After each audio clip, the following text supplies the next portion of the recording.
دیکھیں آپ کے دو کوشچن ہیں ایک کوشچن میں.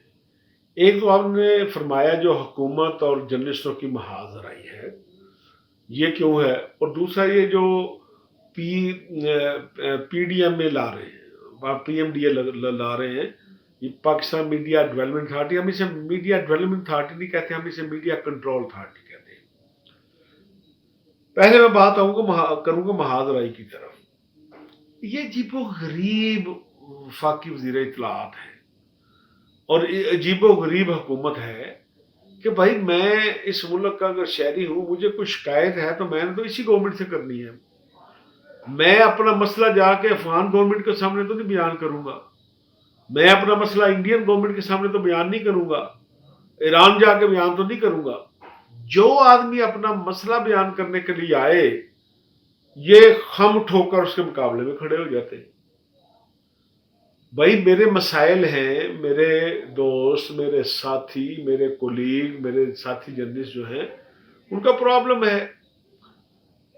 اب میں اس پرابلم کی بات کرتا ہوں تو یہ چار جعلی تنظیمیں میرے مقابلے میں لا کھڑا کر دیتے ہیں کہ جو یہ کہتے رہے نہیں گورنمنٹ ٹھیک ہے. بھائی میرے مسائل حل کرو.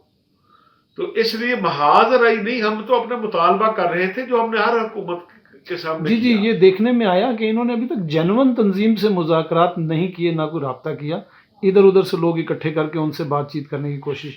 اور یہ کیا آپ سمجھتے ہیں یہ ڈویژن پیدا کرنے کی کوشش؟ دیکھیں یہ ہمیشہ سے ایسے لوگ بھی مارکیٹ میں موجود رہتے ہیں اور ہر حکومت کو چاہیے ہوتے ہیں، لیکن میں یہ سمجھتا ہوں کہ شاید پاکستان کی 70-72 سالہ تاریخ میں یہ پہلا موقع ہے کہ ایک بھی کریڈیبل بندہ اس انفارمیشن منسٹری کو نہیں ملا، اس انفارمیشن منسٹر کو نہیں ملا، اس حکومت کو نہیں ملا.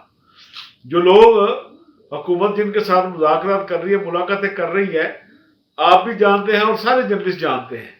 تو اس لیے میرا خیال یہ ہے کہ گورنمنٹ انفارمیشن منسٹر صاحب یا تو پرائم منسٹر کو بیوقوف بنانا چاہ رہے ہیں یا اس کے خلاف سازش کر رہے ہیں. دونوں باتوں میں ایک ہو سکتا ہے. اگر یہ گورنمنٹ کے ساتھ سنسیئر ہوتے فواد چوہدری صاحب، اگر یہ عمران خان کے ساتھ سنسیئر ہوتے تو عمران خان کو جا کے حالات بتاتے کہ بھائی سارے میڈیا ورکر ایک سائڈ پہ ہو گئے ہیں، تمام سٹیک ہولڈر ایک سائڈ پہ ہو گئے ہیں، اس لیے یہ بل نہیں آ سکتا. لیکن میرا خیال یہ ہے کہ یہ اب عمران خان کو بھی وہی باتیں کرنے ہوں گے فواد چوہدری صاحب جو یہ جنرل پرویز مشرف کو کرتے تھے کہ جب وکلا یہاں سپریم کورٹ کے سامنے آتے تھے تو پرویز مشرف نے یہ کہا تھا کہ یار میں نے تو دیکھا ہے چند لوگ ہوتے ہیں. یہ باتیں فواد چوہدری صاحب جیسے جو ان کے بوٹ پالش کے تھے نا وہ یہ بتاتے تھے جا کر انہیں. اور پھر آپ نے دیکھا کہ وہ جو چند وکلا ہیں ان کی تحریک ایسی چلی کہ جو وہ ان کو چند کہتا تھا وہ آج نظر بھی نہیں آ رہا. اور میرا خیال ہے کہ عمران خان کو بھی اسی انجام تک فواد چوہدری صاحب پہنچانا. دیکھیں پہلی بات تو یہ ہے کہ آج سمجھ لیں کہ یہ لا منظور ہو گیا ہے اور 20 سال اس لا کو گزر چکے ہیں. صرف ایک مالک کو جرمانہ ہوا ہے 25 کروڑ، زیادہ نہیں ہوئے، صرف ایک مالک کو، اور ایک رپورٹر کو 5 کروڑ یا 10 کروڑ جرمانہ ہو گیا ہے. اس کے بعد مجھے یہ بتائیں کوئی خبر دے سکے گا؟ آپ کو بھی پتا ہے کہ ہمارے ملکوں میں خبر کو تہ سے تلاش کرنا پڑتا ہے. 7 زمینوں کی تہ سے جا کر آپ خبر تلاش کرتے ہیں اور اس کا سورس بھی آپ کو کوئی نہیں ہوتا. وہ خبر جا کے 2-4 سال بعد سچ ثابت ہوتی ہے. ویسے ہمارے ہاں جتنی بریکنگ نیوز آئی پولیٹیکل، ٹھیک ہے، فرض کیا میں ایک ہی مثال دیتا ہوں. جب محترمہ بینظیر بھٹو اور پرویز مشرف کے درمیان ڈیل کی خبر آئی تھی، حکومت بھی انکار کر رہی تھی، پاکستان پیپلز پارٹی بھی انکار کر رہی تھی. اور پھر کیا ہوا؟ آج میاں شہباز شریف صاحب کے ساتھ جتنے رابطے ہیں اسٹیبلشمنٹ کے، دونوں انکار کرتے ہیں.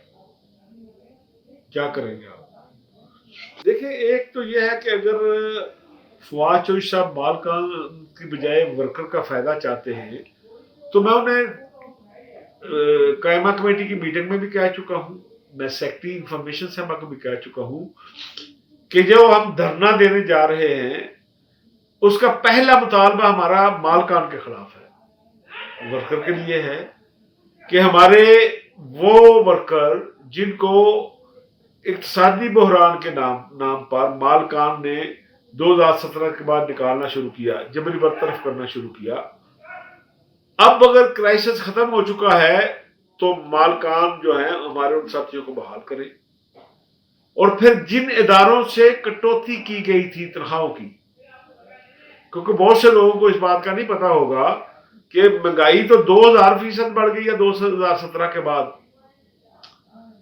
یہ پروفیشن جرنلزم واحد پروفیشن ہے جس کے جرنلسٹوں کی تنخواہ 2017 کے بعد بڑھنے کی بجائے کم ہوئی ہے. ہمارا یہ مطالبہ ہے کہ جن مالکان نے ورکر کی خون پسینے سے تنخواہ کاٹی تھی، اب کیونکہ کرائسس گزر چکا، حکومت روزانہ دعویٰ کرتی ہے، اور ہم دیکھتے بھی ہیں کہ اخبار میں صرف پیشانی نظر آتی ہے، بعد کا فرنٹ پیج پہ کوئی خبر نہیں ہوتی. ٹی وی چینل کے جو مالکان ہیں انہیں اب نیوز بلیٹن جو ہے وہ 30 منٹ کی بجائے 60 منٹ کا کرنا پڑا، کیونکہ 30 منٹ میں اشتہارات کا ہجوم پورا نہیں ہوتا تھا. تو ہم یہ کہتے ہیں کہ جن ورکر کے جو پیسے کاٹے گئے تھے وہ بقایا جات کی صورت میں ادا کیے جائیں. میں نے سیکرٹری انفارمیشن سے کہا ورکر کی آپ اگر منسٹر صاحب اگر فیور کرنا چاہتے تو آ جائیں میرے ساتھ کانفیڈنس بلڈنگ میئر کے طور پہ کریں، ہم تو سمجھ گئے کہ یہ صرف فراڈ کر رہا ہے فواد چودھری. اسے کہیں کہ درمیان کی ٹیبل میں بیٹھ جائے، ایک سائڈ میں مالکان کو بلا لے، ایک سائڈ میں بلا لے. میں کہوں گا کہ میر شکیل ارمان صاحب میرے ورکر کے پیسے نکالیں، حمید ارون صاحب میرے ورکر کے آپ نے اتنے پیسے بنتے ہیں دیں، میاں عامر صاحب میرے ورکر کے پیسے دیں. اگر وہ نہیں دیں گے تو میں کہوں گا فواد چودھری صاحب ان تینوں کے اشتہار بند کر دیں. دیکھیں یہ کال جو ہے راول پنڈی اسلام آباد یونین اپرینٹس کی ہے. ہمارا دھرنا جب صدر کا خطاب ہوگا ہمارا دھرنا ختم ہو جائے گا، وہاں پریزیڈنٹ پی ایف یو جے شہزادہ ذوالفقار صاحب اور سیکرٹری جنرل ناصر زیدی صاحب خطاب کریں گے.